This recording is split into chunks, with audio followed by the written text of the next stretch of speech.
Assalamualaikum warahmatullahi taala wabarakatuh. Saya Dr. Muhammad Nazli Kamaruzaman daripada Hospital Pakai UAE. Pada hari ini tajuk yang saya akan bincang ialah pemakanan dan batu karang. Sebenarnya ramai di luar sana yang mempunyai masalah batu karang, sama ada uh, datang uh, ke klinik ataupun ke hospital untuk rawatan, ataupun setengah daripada kita sebenarnya mengambil perawatan sendiri, mendapatkan perawatan tradisional ataupun menggunakan amalan-amalan tradisional untuk merawat masalah batu karang yang dia hadapi. Kadang-kadang ada juga pesakit yang mana mereka sebenarnya tidak membuat pemeriksaan yang yang menunjukkan adanya batu karang, hanya merasakan sakit sebagaimana orang yang sakit batu karang. Jadi dia mengambil beberapa ubat tradisional ataupun perawatan yang menghilangkan sakit, dan dia menganggap masalah batu karang itu telah selesai. Jadi pada hari ini saya akan cuba bentangkan apakah tanda-tanda masalah batu karang pada mulanya, kemudian bagaimana kita nak pastikan keadaan batu karang kita tu pada tahap mana, dan apakah kesan sampingan atau komplikasi pada masalah batu karang yang kita hadapi, dan juga seterusnya bagaimana kita menghalang batu karang daripada terjadi, ataupun bila mana pesakit itu telah mengalami batu karang selepas mendapat rawatan, bagaimana mereka boleh menghalang ia berulang.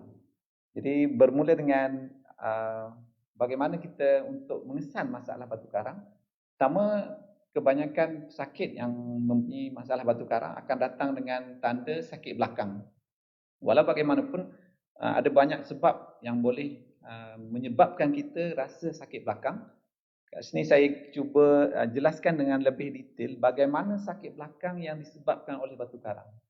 Yang pertama, lokasi atau tempat yang sakit tu berada di tepi pinggang. Dia bukan betul-betul di bahagian tengah belakang ataupun di bahagian tulang belakang, tapi di sebelah tepi, sebagaimana gambar dalam gambar ni, bahagian yang berwarna merah di mana pesakit sedang memegang belakangnya, sama ada di sebelah kiri atau di sebelah kanan.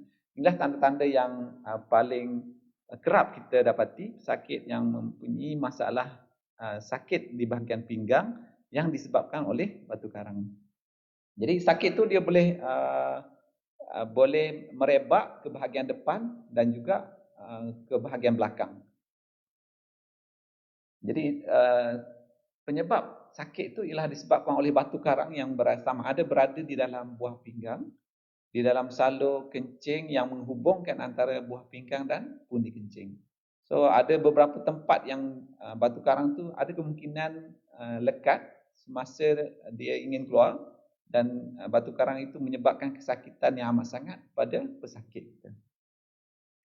Ini adalah tanda-tanda khusus yang disebabkan oleh penyakit batu karang. Kedatangan sakit tu merupakan sakit yang datang dengan cara tiba-tiba, dan sakit tu yang sangat kuat sehingga kan kebanyakan pesakit kita berguling-guling untuk menghilangkan rasa sakit.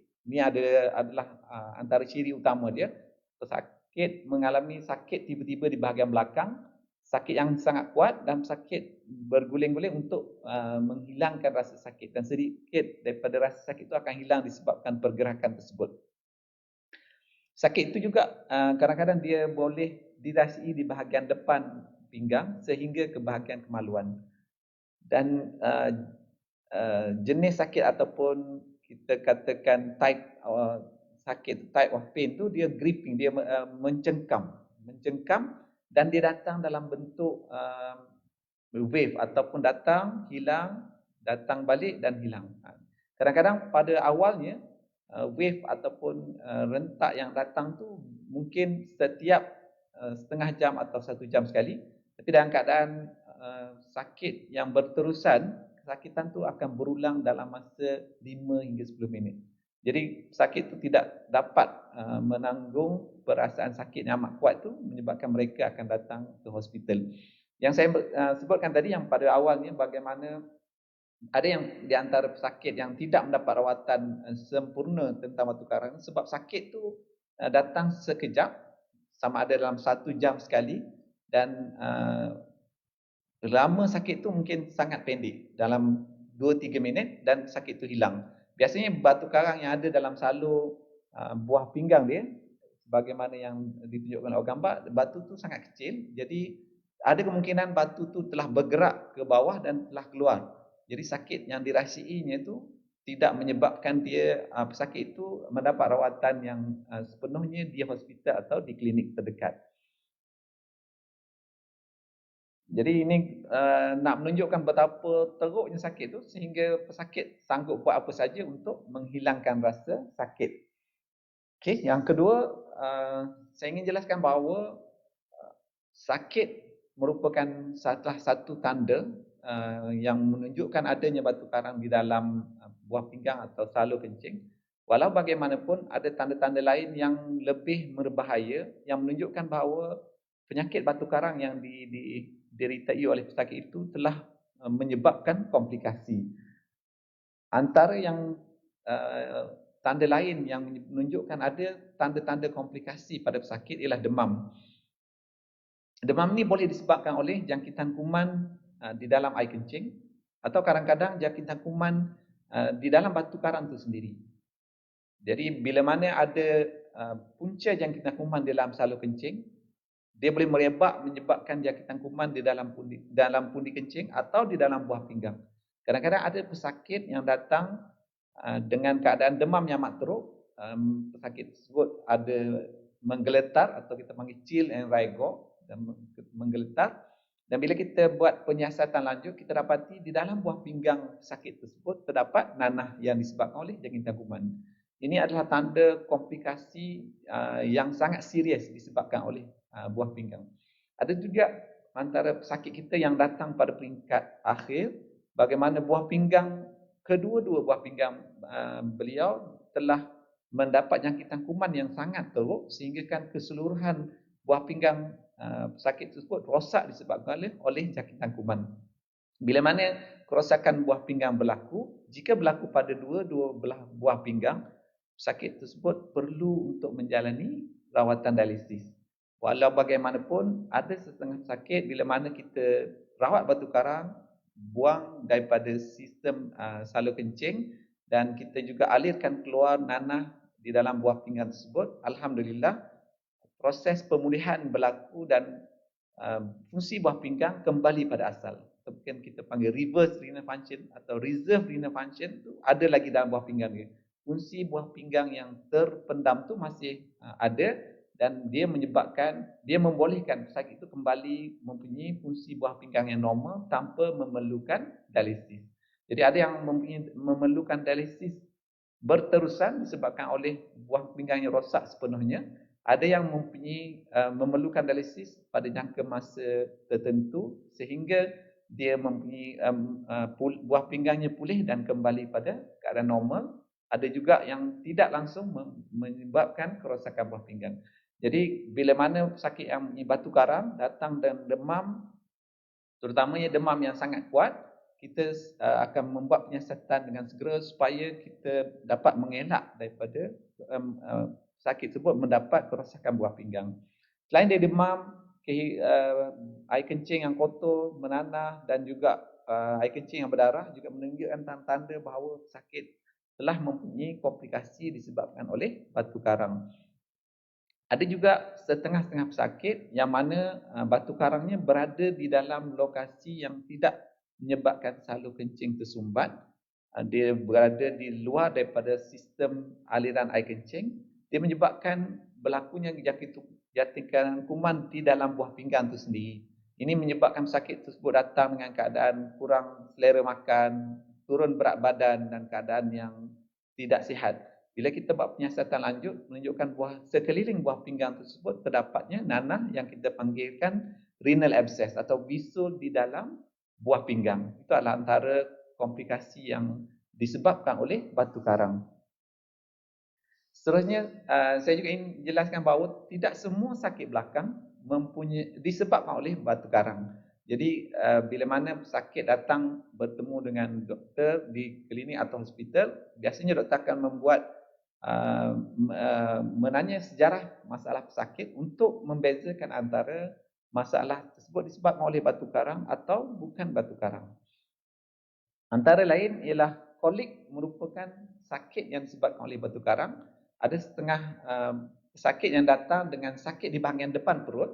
Biasanya dia disebabkan oleh sakit perut ataupun sakit disebabkan oleh gastrik, appendix atau perkara-perkara yang lain. Kedua, sakit disebabkan oleh tulang belakang. Biasanya pesakit ini ataupun PID, pesakit ini mempunyai sejarah luka ataupun kecederaan kepada tulang belakang. Sama ada beliau merupakan pekerja yang melakukan mengangkat benda-benda berat atau sebagainya, disebabkan pekerjaan ataupun hobi mengangkat pasu dan sebagainya itu menyebabkan berlakunya slip disc ataupun sakit tulang belakang. Jadi sakit tulang belakang biasanya berbeza dengan kolik yang kita bincangkan tadi, yang mana sakit kolik ini disebabkan oleh batu karang. Biasanya sakit tulang belakang menyebabkan kebas di bahagian pinggang dan dia berlanjutan sehingga ke bahagian kaki. Ketiga, setengah pesakit juga mempunyai aturan head yang tidak teratur. Jadi dia ataupun pesakit ini tidak dapat menentukan tarikh khas head yang datang, dan kadang-kadang mereka didapati mengandung disebabkan oleh tidak ada aturan head yang jelas. Jadi perkara ini juga kita perlu perhalusi supaya kita tidak membuat x-ray pada ibu-ibu yang mengandung yang kita jangkakan mereka ini punya sakit batu karang. Jadi bila kita tanya detail pesakit tersebut, dia mempunyai sejarah head yang tidak teratur. Jadi biasanya ujian utama yang kita buat ialah ultrasound berbanding dengan x-ray. Yang kedua, yang kelima ialah ectopic pregnancy pun sama dengan mengandung. Ada juga ibu-ibu yang mengandung di bahagian luar rahim yang datang dengan sakit belakang disebabkan oleh kandungan yang luar rahim tersebut. Jadi kita juga perlu bertanya dengan lebih jelas tentang apakah masalah yang sebenarnya. Selepas ini saya akan bincangkan bagaimana beberapa penyiasatan asas yang membolehkan kita membezakan antara kolik ataupun sakit belakang disebabkan oleh batu karang dengan sakit belakang yang disebabkan oleh masalah lain, terutamanya sakit tulang belakang, mengandung dan juga aneurism. Aneurism merupakan salur darah yang tidak normal yang berada di dalam badan. Biasanya salur darah di dalam badan mempunyai dinding yang elok dan lurus. Bila berlaku aneurism, dinding tersebut membentuk satu lengkungan atau bulatan yang besar yang menyebabkan dia menghimpit saraf di bahagian belakang. Jadi sakit merasakan sakit belakang, sedangkan penyebabnya ialah aneurism ataupun salur darah yang tidak normal tersebut.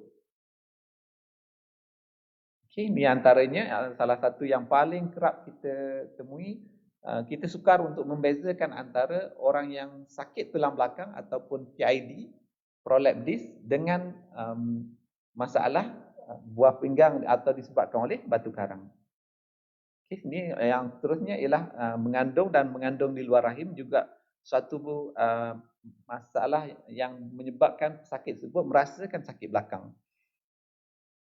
Ini yang tadi aneurism yang saya sebutkan, bagaimana berlakunya pembesaran salur darah di bahagian dalam perut yang menyebabkan salur darah ini menekan saraf yang menyebabkan sakit tersebut merasakan sakit belakang. Jadi perkara-perkara ini perlu diberi perhatian supaya sakit yang merasai sakit belakang bukan hanya fokus penyiasatan kita kepada batu karang. Kita khawatir ada masalah kesihatan lain yang lebih serius yang menyebabkan sakit belakang, bukan hanya batu karang tersebut. Okay, tanda penting untuk membezakan antara batu karang dan masalah-masalah lain yang menyebabkan sakit belakang. Yang pertama, bila pesakit mempunyai batu karang, biasanya pesakit juga akan mendapati terdapat darah di dalam air kencing. Jadi bila dia buang air kecil, air kencing telah berubah bertukar menjadi merah ataupun terdapat darah beku dalam air kencing. Yang kedua, sakit mempunyai sejarah pembedahan batu karang itu sendiri. Ketiga, pesakit mempunyai masalah sakit sendi ataupun gouty arthritis. Biasanya sendi-sendi di bahagian kaki ataupun ibu jari tangan yang sakit dan bengkak beberapa bulan sebelum itu, atau memang pesakit kerap mendapat masalah sendi yang disebabkan oleh gouty arthritis. Yang keempat, pesakit mendapati memang terdapat air kencing yang di dalam air kencing pesakit terdapatnya pasir yang menunjukkan kemungkinan besar terdapatnya batu karang. Okey. Jadi bila mana doktor setelah doktor membuat penyiasatan dengan bertanya keadaan pesakit dan membuat pemeriksaan, jadi ujian khusus yang dibuat untuk mendapat untuk mengesahkan bahawa pesakit tersebut mempunyai masalah batu karang. Ujian yang paling mudah atau simple yang dibuat ialah ujian air kencing. Biasanya kebanyakan klinik di luar sana ataupun di hospital memang mempunyai kit ujian air kencing yang membolehkan doktor akan mendapat membuat penyiasatan lebih cepat tentang apakah kandungan air kencing. Kandungan air kencing yang menunjukkan kehadiran darah ataupun RBC akan memberi sokongan yang kuat bahawa pesakit mempunyai masalah batu karang. Dan bila mana air kencing yang ujian air kencing juga boleh menunjukkan bahawa terdapatnya jangkitan kuman di dalam air kencing dengan adanya nanah ataupun positif nitrate yang menunjukkan juga ada jangkitan kuman. Jadi adanya darah di dalam air kencing dengan kehadiran pesakit yang mempunyai sakit belakang akan memberi sokongan yang kuat menunjukkan sakit belakang yang dideriti oleh pesakit tersebut disebabkan oleh batu karang. Jadi selain daripada ujian air kencing, terdapat ujian-ujian lain yang boleh dibuat di setengah-setengah klinik. Walau bagaimanapun, kebanyakan klinik yang frontline kita, klinik kecil yang selepas membuat ujian air kencing, mereka akan merujuk kepada hospital yang terdekat untuk mendapat rawatan lanjut tentang masalah batu karang. Okay, apa rawatan segera yang perlu diberikan? Sudah pasti kesakitan yang diderita oleh pesakit perlu dirawat. Jadi kebanyakan doktor bila mana pesakit datang dengan tanda-tanda masalah batu karang, selepas membuat ujian air kencing dan mendapati terdapat darah dalam air kencing, doktor akan memberi ubat untuk mengurangkan kesakitan yang dirasai oleh pesakit. Terdapat beberapa ubat di dalam pasaran tentang untuk mengawal rawatan sakit tersebut, untuk mengawal sakit tersebut. Kebanyakan ubat tahan sakit yang diberikan oleh doktor mempunyai risiko untuk mendapat gastrik. Jadi kebiasaannya doktor akan memberi arahan atau memberi nasihat supaya jika sakit itu berlarutan, sakit perlu mendapat rawatan susulan di hospital. Ubat-ubat yang diberikan ialah untuk sementara ataupun untuk tempoh yang tertentu sahaja. Kebiasaannya pengambilan ubat tahan sakit yang berterusan akan menyebabkan pesakit mendapat masalah gastrik. Jadi bila mana pesakit mempunyai masalah batu karang, iaitu sakit belakang yang kita uji dengan uji kencing positif, doktor akan memberi rawatan untuk mengurangkan kesakitan dengan memberi ubat tahan sakit.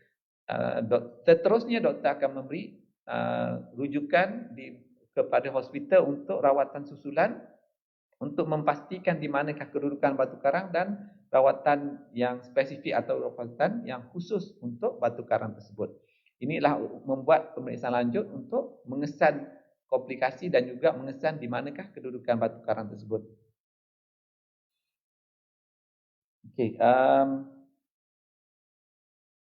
jadi bila mana rujukan itu diberikan kepada pesakit, kami mengharapkan pesakit-pesakit yang mendapat rujukan-rujukan ke hospital untuk mendapat rawatan lanjut di hospital. Bagaimana yang saya sebutkan pada peringkat awal tadi, ramai antara pesakit kita yang telah menderiti sakit pinggang dan sakit batu karang ni beberapa tahun. Tapi disebabkan oleh sakit yang dirasai itu hilang bila mana doktor telah memberikan ubat untuk kawal kesakitan, mereka tidak datang untuk penyiasatan lanjut. Jadi apa yang berlaku kebanyakan pesakit tersebut, Bila mana batu karang yang ada dalam sistem salur kencing mereka tidak bergerak, kesakitan itu tidak dirasai. Walau bagaimanapun, tanpa mereka sedari, batu karang tersebut telah mengalami perubahan-perubahan dari bentuk dan saiz. Kebanyakannya, bila mana mereka sakit, batu karang itu sebenarnya berada di tengah aliran air kencing dan saiznya biasanya kurang daripada 1 cm atau di antara 5 mm hingga 10 mm. Bila mana batu karang itu tersorok atau terletak di kawasan yang tidak berlaku aliran air kencing, terutamanya di bahagian bawah buah pinggang atau lower pole of the kidney, di bahagian bawah buah pinggang, batu karang itu akan mula membesar tanpa memberi rasa sakit pada pesakit. Ini yang menyebabkan pesakit tersebut bila mana kami buat penyiasatan lanjut dengan ultrasound dan seterusnya CT scan, kami dapati batu karang tersebut saiznya antara 3 cm hingga 5 cm, sangat besar. Jadi di sini saya ingin berpesan pada para pesakit di luar sana, bila mana terdapat tanda-tanda tersebut, perlu membuat penyiasatan lanjut supaya kita dapat mengelak daripada mendapat kesan atau komplikasi daripada masalah batu karang. Jadi pada bila mana kita dapat detect atau kita dapat diagnose batu karang pada peringkat awal, rawatan yang diberikan adalah berterusan untuk mengeluarkan batu karang dan juga untuk menghalang batu karang tersebut daripada terus berulang di dalam badan pesakit tersebut. Ini seterusnya saya akan bincangkan tentang bagaimana untuk mengelak dari berlakunya batu karang dan juga bagaimana untuk mengurangkan ataupun untuk menghalang dari batu karang yang telah terjadi sebelum ni daripada berulang. Ya, kita panggilkan dia preventive measure, yang ni dalam list dia. Dan kebanyakan batu karang ni berlaku pada orang lelaki, 2 kali ganda daripada orang wanita.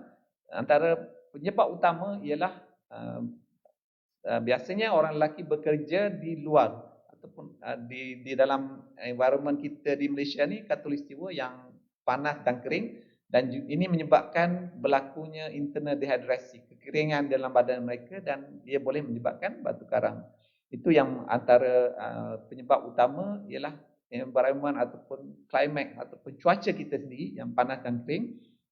Keduanya, batu karang ni merupakan penyakit yang sangat kerap kita temui di dalam kalangan masyarakat kita, terutama di Malaysia dan juga di negara-negara panas yang sekitar khatulistiwa.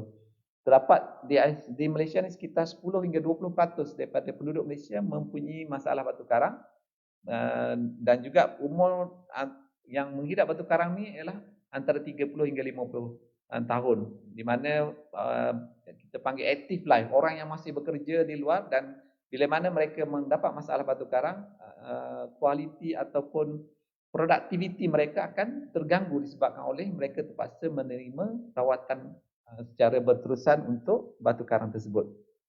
Okay. Saya akan menerangkan bagaimana batu karang itu terbentuk dari segi sains. Dari segi sains inilah kita menghalang batu karang itu daripada berulang, ataupun kita menghalang batu karang itu daripada terbentuk dalam badan kita. Pembentukan batu karang itu dia terdapat 2 cara yang telah disahkan tentang pembentukan batu karang. Yang pertama kita panggil tepu, bahasa Malaysia tepu, saintifik dia super saturation, ataupun terdapat solute ataupun garam di dalam air kencing yang telah tepu dan menyebabkan terbentuknya kristal dan seterusnya batu.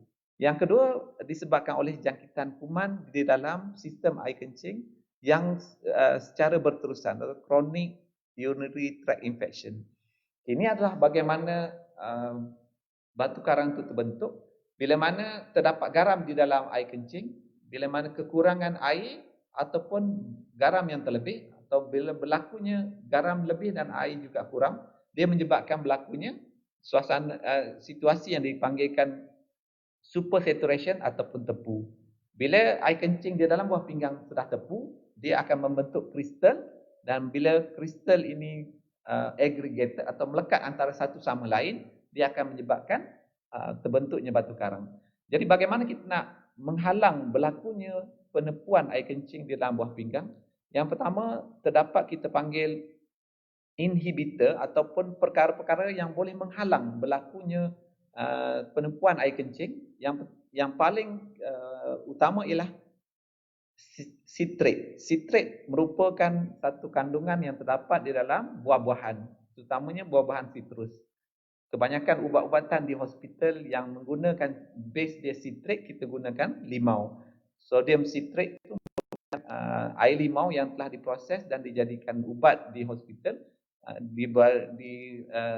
Secara tradisional juga berbagai ubat yang digunakan oleh bangsa Melayu, Cina dan India di Malaysia ni menggunakan base tumbuhan yang mempunyai sitrat. Ada kaum Melayu biasanya digunakan nenas batu, kaum India kadang digunakan pisang, dan biasanya kaum Cina menggunakan lobak putih. Semua ni merupakan tumbuh-tumbuhan yang mempunyai kandungan sitrat yang boleh menghalang berlakunya tepu ataupun super saturation di dalam buah pinggang. Jadi dengan menghalang berlakunya tepu di dalam buah pinggang, dia seterusnya akan menghalang pembentukan batu karang di dalam buah pinggang.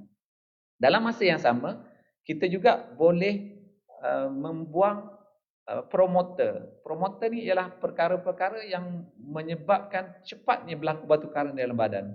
Jadi bila adanya promoter ni, dia akan mempercepatkan pembentukan batu karang di dalam badan. Antara promoter yang utama dalam masyarakat kita di Malaysia ialah uric acid. Dan semua tahu banyak makanan yang kita konsum, yang kita ambil di negara kita ini mempunyai kandungan uric acid yang sangat tinggi. Keduanya ialah banyakkan pengambilan air yang membolehkan dia menjadi penghalang daripada pembentukan batu karang itu, atau menghalang terjadinya tepu di dalam buah pinggang. Jadi ada 3 benda yang kita boleh buat, yang kita boleh amalkan kaedah pemakanan atau menukar kaedah pemakanan yang membolehkan kita menghalang daripada berlakunya pembentukan batu karang di dalam buah pinggang. Pertama, pengambilan bahan-bahan tumbuhan yang mempunyai sitrat, kandungan sitrat yang tinggi. Jika sakit mendapat rawatan dengan kami atau dengan hospital di luar sana, kebanyakan hospital menggunakan sodium sitrat yang merupakan base yang diperbuat daripada limau. Ada juga hospital yang mempunyai tablet yang kita gunakan, yang dia dinamakan potassium sitrat yang berdalam bentuk tablet. Kedua, kita boleh mengambil pengambilan air yang banyak. Biasanya disarankan antara 18 air sehari untuk menghalang berlakunya tepu urin yang tepu di dalam buah pinggang, dan ini akan menghalang pembentukan batu karang. Ketiga, mengurangkan makanan yang mempunyai kandungan uric acid yang tinggi. Dia yang yang kaedah pembentukan batu karang yang kedua yang agak sukar untuk kita halang, kecuali bila berlaku jangkitan kuman. Jadi di mana bila mana berlakunya jangkitan kuman di dalam salur kencing mengubah kandungan air kencing kepada garam, yang menyebabkan garam tersebut kemudiannya akan tercantum antara satu sama lain membentuk batu karang. Jadi saya lebih tumpukan kepada kaedah pembentukan yang pertama, iaitu super saturation atau tepu tadi, yang mana kebanyakan daripada kita boleh menghalang dia daripada berlaku di dalam buah pinggang kita. Okey, saya skip dulu. Yang ni yang berkaitan dengan pemakanan tadi. Tepu tadi disebabkan oleh salah satu yang utama tadi, uric acid, dan kita tahu uric acid ni merupakan garam di dalam badan. Uric acid ni terbentuk di dalam daripada purin. Purin ni merupakan kandungan kandungan zat yang tergantung di dalam sesetengah makanan. Jadi di sini kita cuba highlightkan ni uric acid test, maknanya bila mana kita rasakan pesakit itu mempunyai risiko untuk mempunyai uric acid yang tinggi, kita akan hantar ujian darah untuk memastikan uric acid dia rendah, dan kita akan merawat uric acid yang tinggi tadi untuk mengurangkan risiko mendapat batu karang. Okay, ini adalah kandungan pemakanan yang mempunyai kandungan purin yang tinggi. Purin akan ditukar oleh badan kita menjadi uric acid, dan uric acid inilah yang akan menyebabkan berlakunya supersaturation atau tepu di dalam buah pinggang dan kemudiannya terbentuklah batu karang di dalam buah pinggang. Untuk memudahkan pembahagian, terdapat 3 kumpulan makanan yang mempunyai kandungan purin yang tinggi, purin yang sederhana tinggi dan juga kandungan purin yang rendah. Untuk makanan yang mempunyai kandungan purin yang tinggi, yang pertama ialah merupakan perkakas dalam hati, limpa, otak ataupun seangkatan ginjal dan sebagainya. Ini merupakan perkakas dalam haiwan yang kita biasanya konsum, kita makan bila kita makan untuk sebagai lauk kita. Ini merupakan makanan-makanan yang mempunyai kandungan purin yang sangat tinggi dan dicadangkan untuk kita mengelak daripada mengambil benda-benda kandungan makanan yang mempunyai purin yang tinggi ini, terutamanya pesakit yang dah mempunyai masalah batu karang ataupun pesakit yang mempunyai masalah gout atau gouty arthritis. Yang kedua, kandungan yang sederhana tinggi terdiri daripada kacang panjang, kacang tanah dan semua jenis kacang mempunyai kandungan purin yang agak tinggi, itu yang sederhana tinggi. Terdapat juga antara kita yang suka mengambil makanan kacang ni sebagai junk food atau makanan yang dia makan sepanjang perjalanan dan sebagainya. Ini menyebabkan pengambilan kacang yang amat banyak, menyebabkan kandungan uric acid di dalam badan sangat tinggi dan akhirnya uric acid ini akan menyebabkan terbentuknya batu karang di dalam buah pinggang.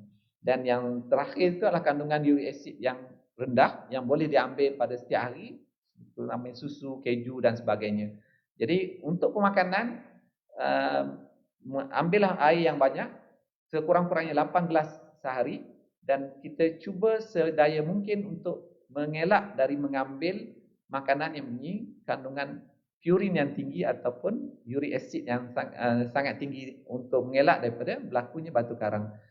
Saya dapati pesakit yang mempunyai masalah batu karang, bila mana mereka berpantang ataupun mengelak daripada mengambil makanan yang mempunyai purin yang tinggi, terdapat 2 golongan. Yang pertama, sekitar 80% kandungan uric acid mereka akan turun dan mereka ini tidak memerlukan ubat-ubatan untuk menurunkan kandungan uric acid.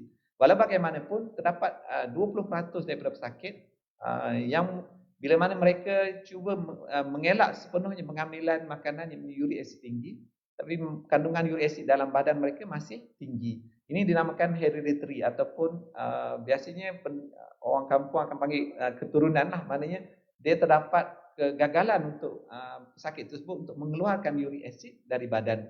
Jadi kumpulan ini sekitar 20% daripada pesakit memerlukan pengambilan ubat untuk menurunkan uric acid. Dan kebanyakan mereka apabila mereka mengambil ubat secara berkala untuk menurunkan uric acid, alhamdulillah kandungan uric acid mereka dapat dikawal pada peringkat pada tahap yang rendah. Jadi saya kembali pada jenis-jenis batu karang tadi yang saya skip.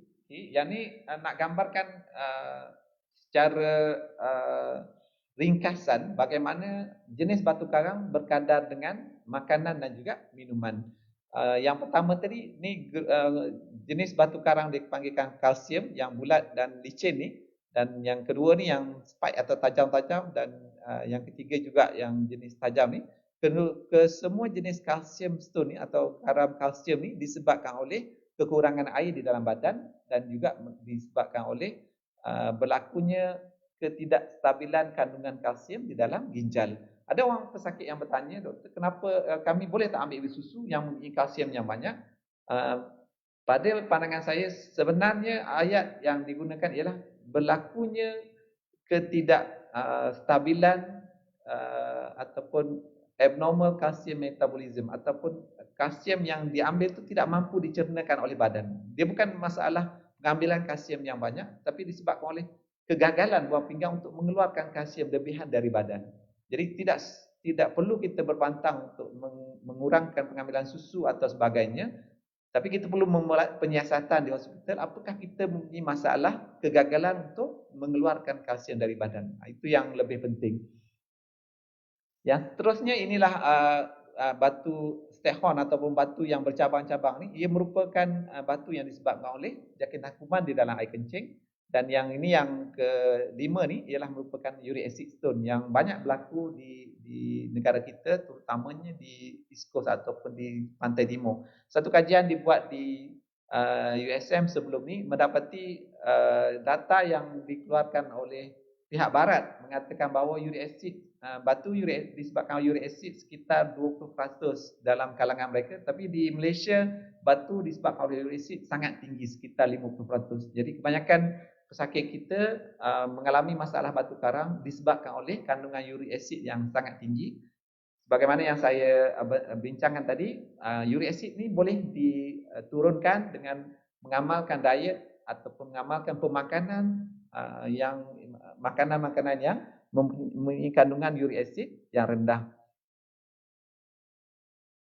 Okey, seterusnya bila mana pesakit tu didapati mempunyai masalah batu karang, tidak semua pesakit tersebut memerlukan pembedahan. Kebanyakan pesakit yang datang pada peringkat awal, penyiasatan awal dibuat dan kami dapati batu karang di dalam pesakit tersebut tidak menyebabkan komplikasi, tidak ada kegagalan buah pinggang, tidak ada jangkitan kuman, dan sakit yang dideritai oleh pesakit itu boleh dikawal dengan ubat-ubatan yang ubat yang boleh dimakan. Pesakit tersebut biasanya kami rawat dengan kaedah pengambilan ubat-ubatan.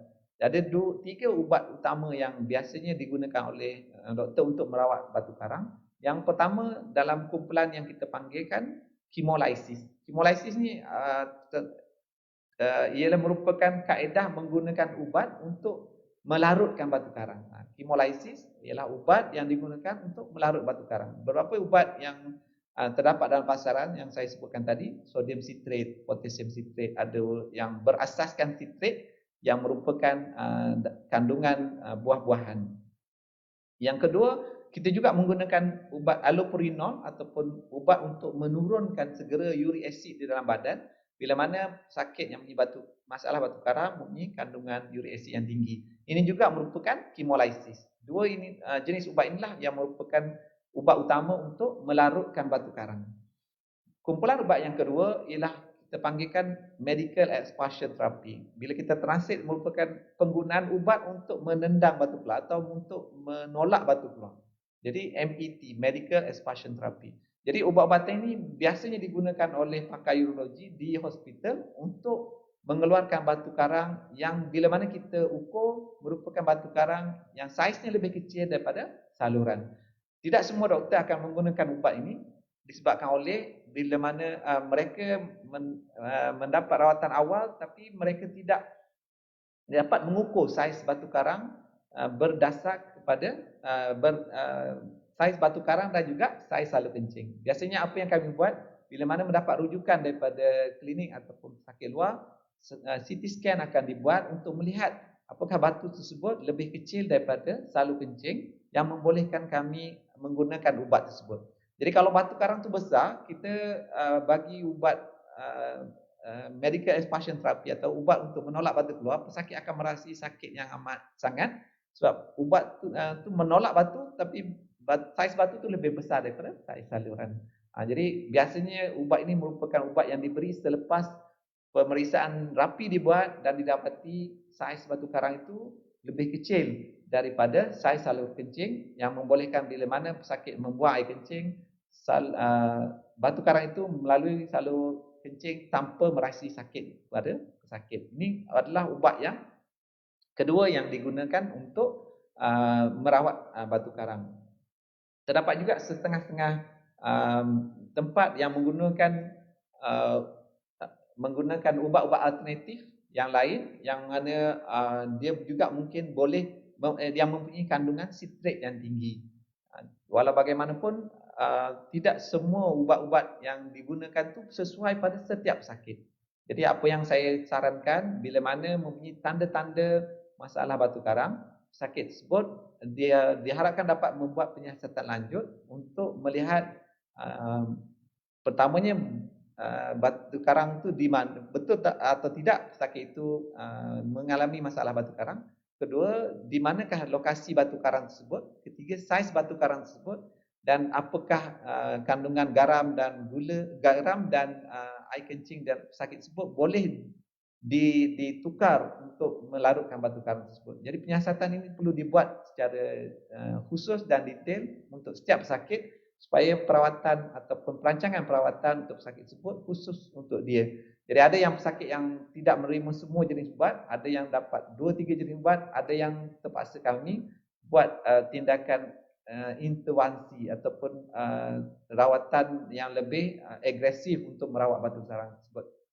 Antara rawatan non-invasive treatment ataupun rawatan yang tidak memerlukan pembedahan yang ada di hospital pada masa ini ialah extracorporeal shockwave lithotripsy ataupun biasanya pesakit akan panggil laser. Laser ini ada laser yang kita gunakan satu mesin yang besar yang kita gunakan untuk menghancurkan batu karang tersebut dan batu karang tersebut akan keluar melalui salur kencing.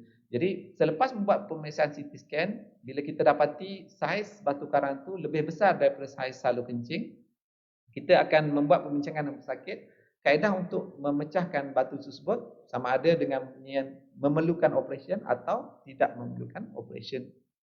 Ini adalah merupakan satu kaedah yang tidak memerlukan pembedahan.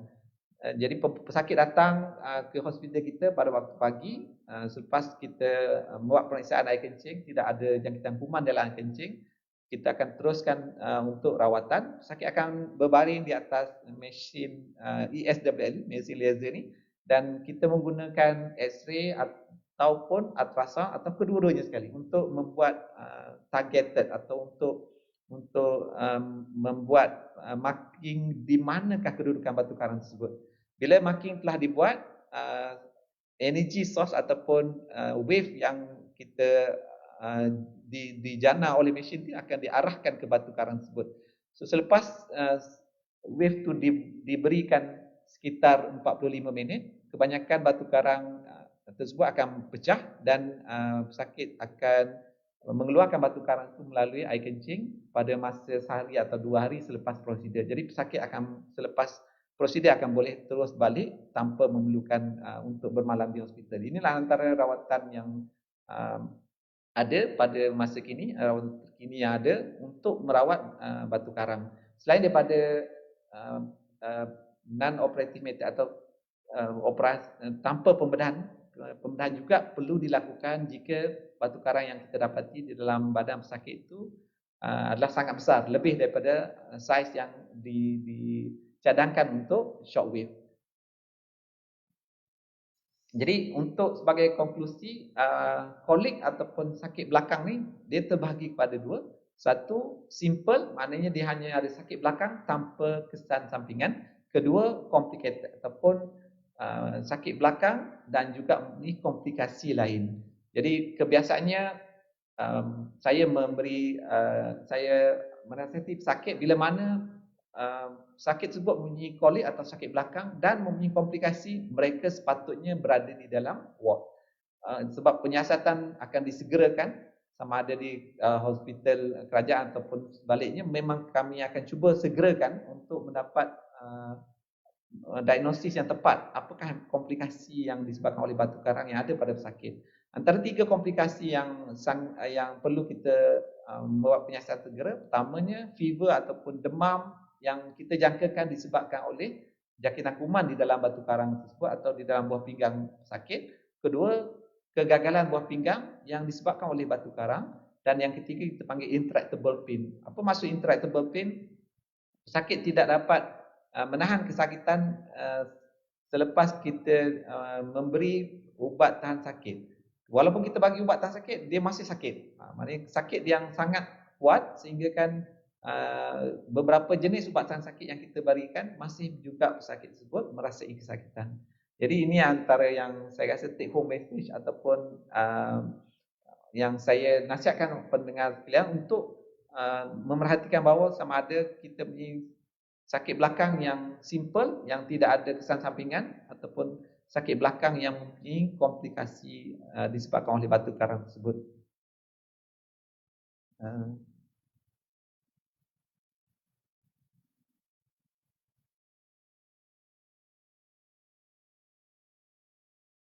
Saya rasa itu saja dari saya yang saya bincangkan tentang pemakanan batu karang. Jadi take home message, batu karang ni bukan sakit yang biasa, dia boleh menyebabkan kesan sampingan yang sangat teruk sehingga pesakit-pesakit kita ada yang mengalami demam yang teruk sehingga mereka terpaksa dimasukkan ke dalam ICU disebabkan oleh jangkitan kuman batu karang tersebut. Saya rasa sekadar itu saja dari saya. Wabillahi taufiq wa hidayah. Assalamualaikum warahmatullahi taala wabarakatuh.